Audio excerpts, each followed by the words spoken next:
All right, so today we're talking about encounters with Jesus, just that continuation of us looking at the book of John and taking a look at some of the specific encounters that Jesus has with just people as it goes along. And so this one is called The Blind Leading the Blind. So if you haven't figured it out, we're going to be in John chapter 9 today.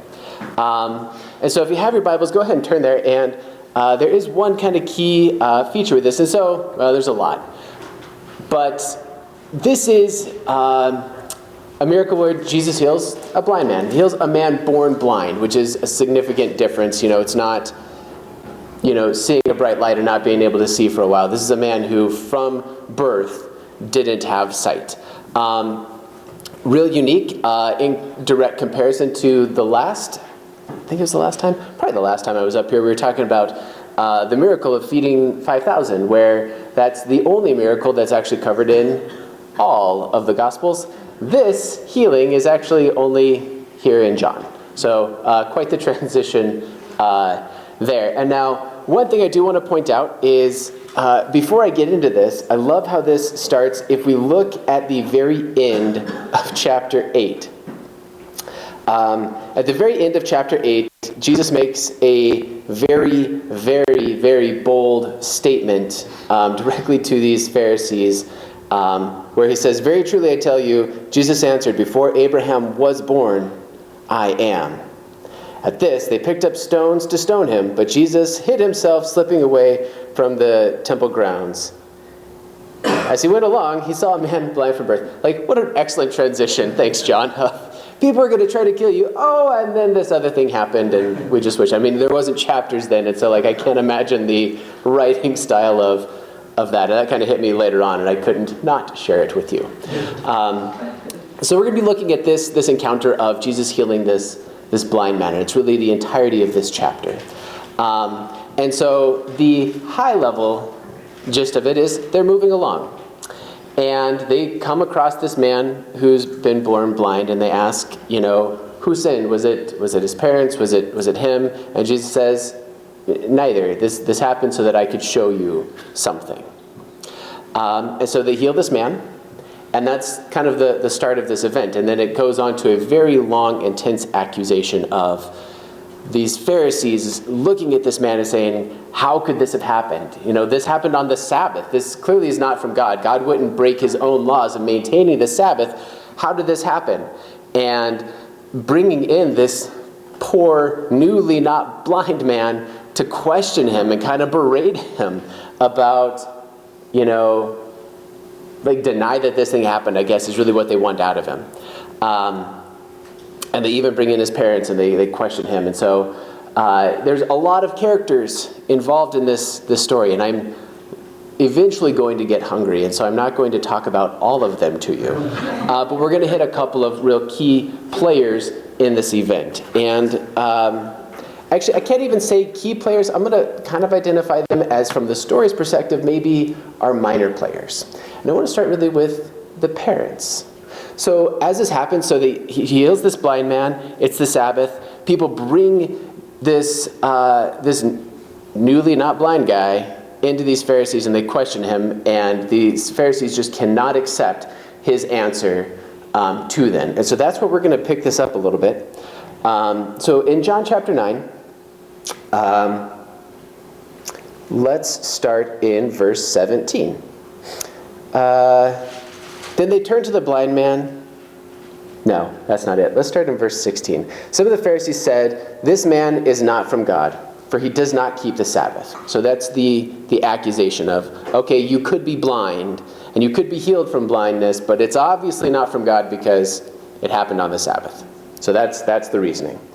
But others asked, "How can a sinner perform such signs?" So they were divided. Then they turned again to the blind man. What have you to say about him? It was your eyes he opened. The man replied, "He's a prophet." They still didn't believe that he had been blind and had received his sight until they sent for the man's parents. "Is this your son?" they asked. "Is this the one you say was born blind? How is it he can now see?" "We know he's our son," the parents answered, "and we know he was born blind, but how he can see now or who opened his eyes, we don't know. Ask him, he's of age. He will speak for himself." His parents said this because they were afraid of the Jewish leaders who had already decided that anyone who acknowledged that Jesus was the Messiah would be put out of the synagogue. This is why the parents said, "Ask him, he's of age."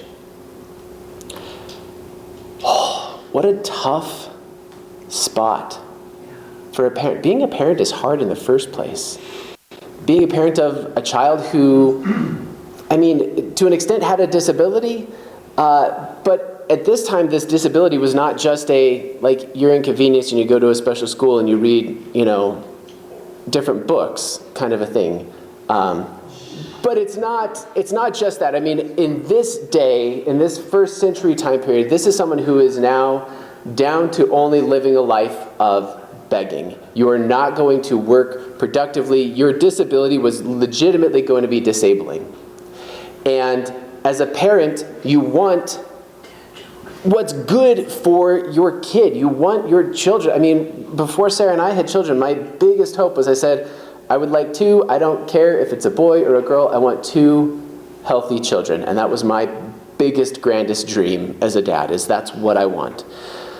Because as a parent, that's what you want. And to take somebody who has been really condemned to a very tough life and to see that removed miraculously, it would be so empowering. And yet these parents find themselves denying that and throwing the blame onto their son, throwing the ownership of this event onto their son. It's so tough. And I found this to be incredibly unique that, John is very purposeful in the writing of this gospel. And it made me start to wonder, why put this there? And the concept really is, I think, revolving around the idea of being thrown out of the synagogue. It's not, if you read through, real page turner, the Torah, so the first 5 books, so Leviticus and Numbers, and these laws of what it meant to be disconnected from, the synagogue, the temple, to be outcast of the camp, as it would have been at that time. It was always a very temporary thing.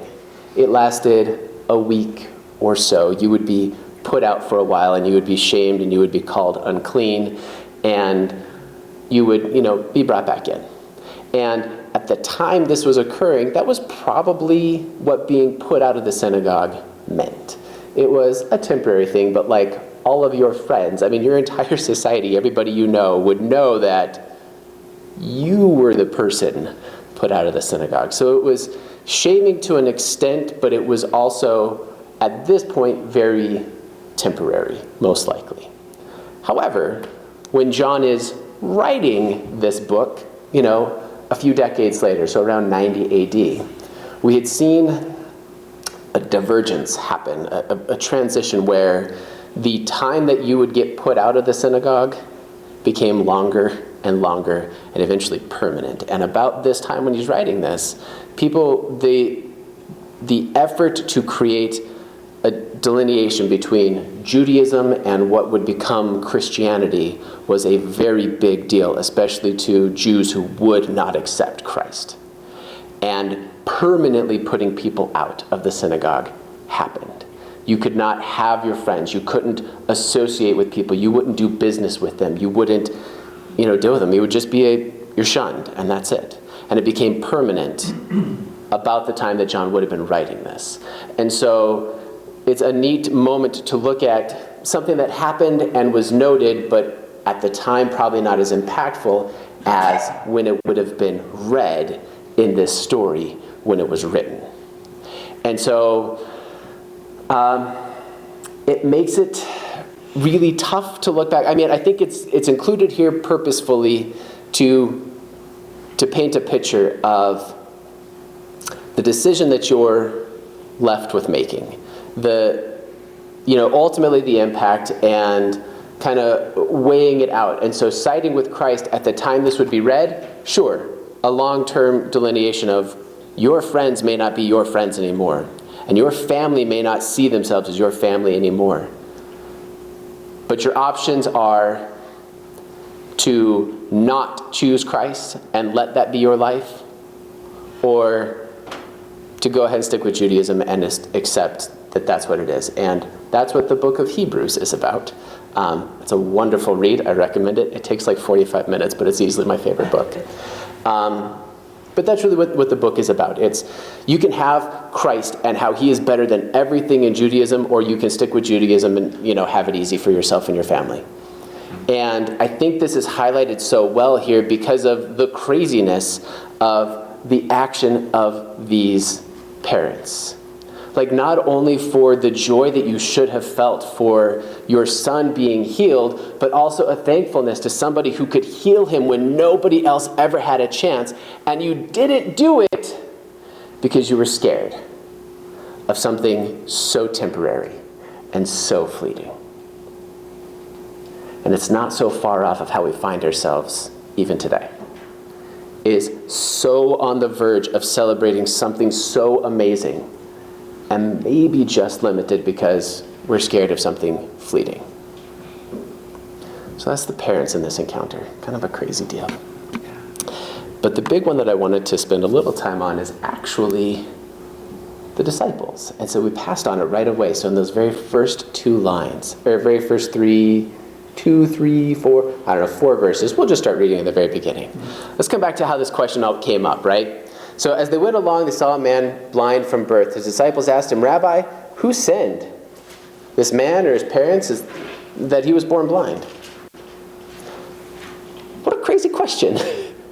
But it is not a concept that was so lost in this nation, or even in this time, and really not even now. This is what karma is, right? You do good things and good things happen. You do bad things and you have bad things happen. Like you build up your karma bank. I don't know if that's a real word, but I feel like it should be. So you have karma, right? You do something good, you get good things. Do things bad, bad things happen. And that was very accepted as a frame of mind here. It's something that clearly we know what the word karma means. It's not far off from us now. And what I found so interesting about this question and why this question is asked is because it's a concept that is seen somewhat in the Bible. And so we see this. We have a whole wonderful book about it. It's a wonderful book. It's mostly just about this. It's the book of Proverbs, right? Proverbs is one of our pieces of wisdom literature, and it's got gobs of excellent statements that are going to tell you really those kinds of things. It's, if you focus on making this certain decision, then you can expect these good things to happen. However, if you choose this terrible idea, then you can expect something bad to happen. It's a beautiful book of living that way. But the problem that Proverbs runs into, and the problem that I think these disciples have got themselves caught up in, is that it's only one piece of our wisdom literature as far as the Old Testament goes. And so there's three real specific books in the Old Testament, and they are all very different. But from these Jews' perspective, when you're looking at Old Testament, there's three of them that need to be paired together to paint the picture of what we call our wisdom literature. So Proverbs is absolutely one of them. And Proverbs is not a terrible idea. I mean, read those things and abide by them, because in general, they are usually very right. So do good things and make good decisions, and most of the time something better is going to happen. But the other two books that go with that are the book of Job and the book of Ecclesiastes. And if you get a chance to read them, and they are longer than Hebrews, forewarning, they pair together to paint a more complete picture of what understanding wisdom to be. And now, in Proverbs, we have this make good decisions, idea, and it's absolutely great. In Job, however, you see kind of the opposite of Job made great decisions. Job, sacrificed for his kids just in case they might have sinned unwittingly. He didn't know. But the worst of the worst could have happened to him. He lost almost everything. He was prompted to curse God and die. His friends came and spouted this exact same logic to him, where they said, Job, we know bad things don't happen to people who don't deserve it. We know that the righteous are blessed, and we know that this is how it works, and therefore you must have done something to bring this on yourself. But when we go through that book and we get real deep into beautiful, rich Hebrew literature, poetry, you find out at the end that that's not how it works. Your life will have ups and downs, and it's not always dependent on the decisions that you make. There's circumstances outside of you, and it's not anything to do with you. It happens. Does it mean you shouldn't make those good decisions that Proverbs prompted? Well, no, it doesn't. You should still do those things. But you have to know that that's not the whole picture. And then Ecclesiastes gets into the word meaningless, as I think Hebrew or English translated, it's the word hevel. It's the idea of smoke or mist, a vapor, and so something to grab. It's kind of there and you can kind of see it, but it's not something you can grasp. And that's the description that Ecclesiastes gives to your life. And it's going to say, you're making all the right decisions, or you're making none of the right decisions, and in the end, your life is nothing but a mist, a vapor. It's something that happens. Thank goodness for the editor's note on the end of that says, okay, he said all these things, but seriously, pay attention. So make sure if you read Ecclesiastes, get to the end, because it'll feel better by the end. But the three of those books are what culminate our wisdom literature. And all three of them need to be firmly grasped if you want to really understand wisdom and life. So, hey, there's the meaning of life. You guys are all, come on, imagine, wrap it up at that. I'm not going to. So, but all three of them have to go. But there's this common misconception that prompted this. And the problem is not just with this and the idea of karma and our society in general thinking that, but we're not super far off of misconceptions ourselves in the Bible. I looked up top 10 things that people think are in the Bible that really aren't. There is loads of websites that will tell you the top 10 quotes that people use or Christians use that we think are in the Bible, but they really aren't. I think I knew most of them weren't, so I don't know if that's hooray for me or not. But just the same, some of them still communicate closely mirrored concepts in the Bible. So I really wasn't super heartbroken, but I don't know what people said. Love the sinner, hate the sin is one that popped up a lot. Cleanliness is next to godliness. I didn't know anybody who thought that was in the Bible, but it cracks me up that they did. So there was a few of them. But just the same, you wouldn't make many web pages that got loads of hits if it wasn't really common for us to think things are there when they may really not be. And so founding ourselves in what I've always liked to call the truth versus traditions concept of it's okay to be flexible on our traditions, like the order of the worship that we did. And, we sang this many songs and we celebrated a Lord's Supper and we did these things. We have things built around traditions and those are awesome and I love them. I'm not against traditions, but it's important to understand where that varies from our truths. I put a spider picture on here. Probably wondering what that's all about. This is a misconception. So does anybody know what this spider is? Have we seen it before? Daddy long legs, anybody? Right?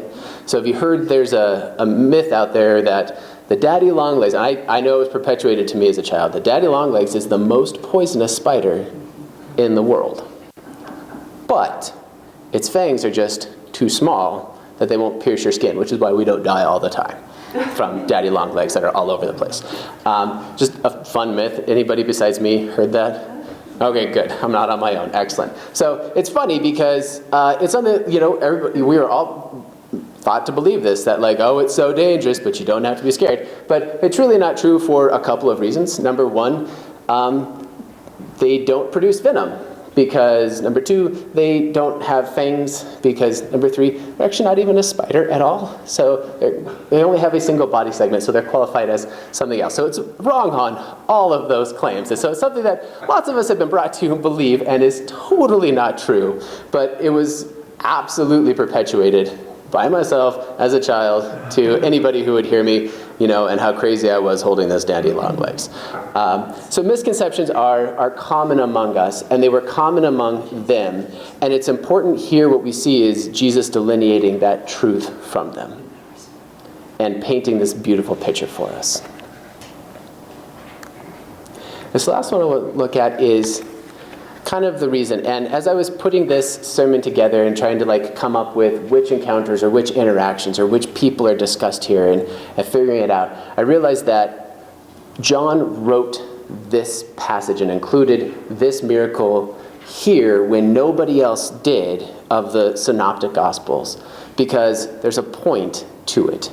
And if I ignore the point that John made, then I'm kind of ignoring the point of everything, and I would be like a terrible preacher for doing that. And so I'm not going to. So we're going to jump down to the very end of this message. And so what's happened is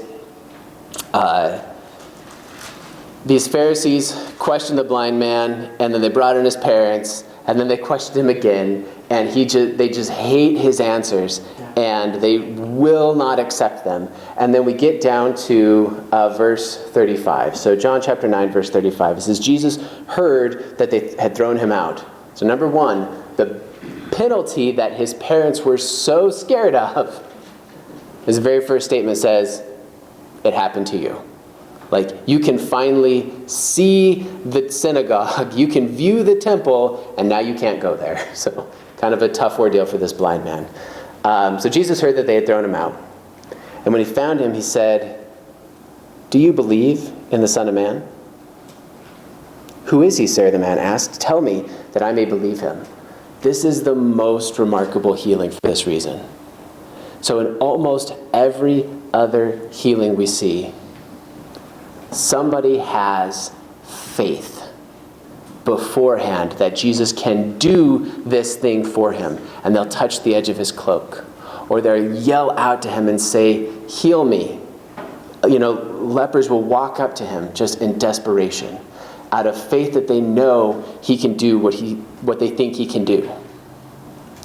But this guy's different, because the faith and the understanding and knowing what God can do for him doesn't come until after it's been done. It is so unique that way.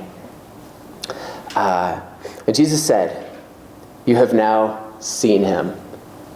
Right? I love that. In fact, he's the one speaking with you. Then the man said, "Lord, I believe," and he worshipped him. Jesus said, "For judgment I have come into this world, so that the blind will see, and those who see will become blind." Some Pharisees who were with him heard him say this and asked, "What? Are we blind too?" Jesus said, "If you were blind, you would not be guilty of sin. But now that you claim you can see, your guilt remains." Oh, twist of fate. Just had to twist it. Classic Jesus. I love it. There's so much here. There are people, and these Pharisees, certainly in this case, who are intentionally wanting to allow themselves to remain blind.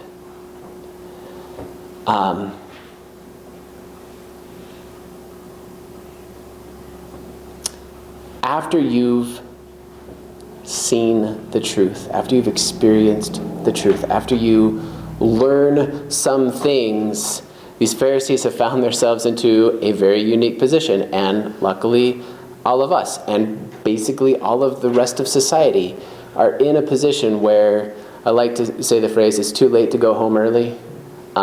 We do that a lot when we visit people. It's too late to go, you guys know, it's too late to go home early. where you've just gone past the point of cutting out. You can't unsee some things. You can't unexperience some things. You can't unlearn some things. And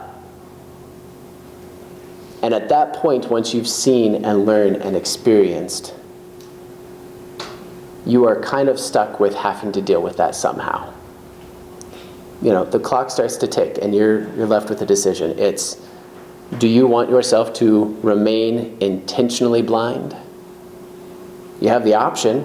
Certainly these Pharisees did. And I think these are office blinders, which is hilarious to me, but that's like a real marketed tool for like helping you focus at work. It's so unique that these people wanted to stay intentionally blind. And so much in our society has allowed people to do that, or encourages people to do that for that matter. But just the same, you can't learn about this Jesus. You can't see what he has done without having to make a choice on what that means to you.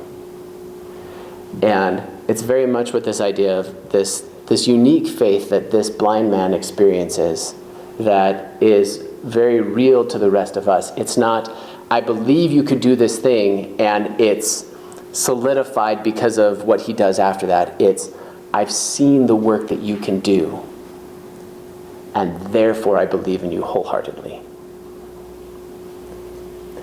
And I think it paints the greatest picture in this last statement of Jesus making himself the judge. Or Jesus just, I can't even say making himself, just being the judge. He is that thing. But as a judge, he is fair, but he's devoted to justice and righteousness and making those clear delineations. If you would have been blind, your sin isn't on you.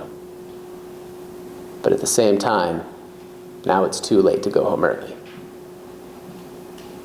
And you got to deal with that. And your judge will know that.